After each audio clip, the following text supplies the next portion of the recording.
Chargers at Arizona. Arizona opening up at the -1.5. It goes up to 2 at most of the books. Total opens up at 35, now at 36. And Anthony Lynn, 3-5 against the spread, 4-3-1 towards the over last couple of years. And then we have Cliff Kingsbury at home for the first time. How much is he going to want it? I like this Chargers team quite a bit, and we'll have. I really liked Whale Capper's idea of a possible Chargers-Colts conference final. I thought that was a very appealing look. I wonder if he still likes it. But Donnie, let's talk about this Cardinals team. Is Kyler Murray going to get any reps in week 1? How do you think week 1 preseason is going to bang out?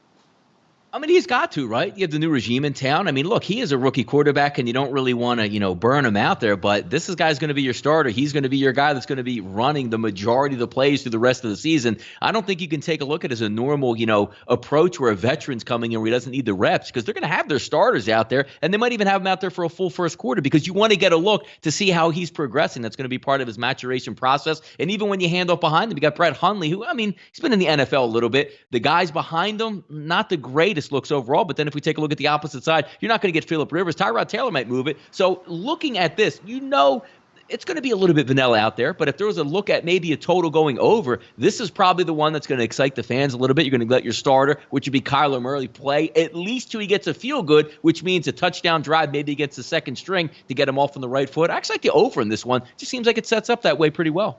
That's an interesting look. What do you think, Will Capper? Yeah, I was going the same direction. I think he nailed that one.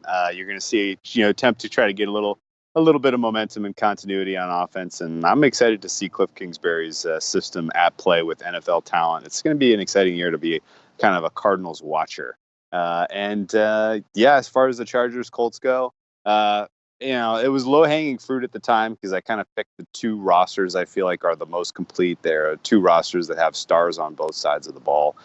Colts, on top of that, best quarterback, coach, GM combo in the AFC South. So that was an easy call. But definitely Tyreek Hill not being suspended and Patrick Mahomes' absolute, dynamic playmaking ability at quarterback position has me a little nervous about the Chargers actually pulling off what's going to be a very tight race in the AFC West, especially given that they have to go to Arrowhead Week 17, and that's likely going to be the decider.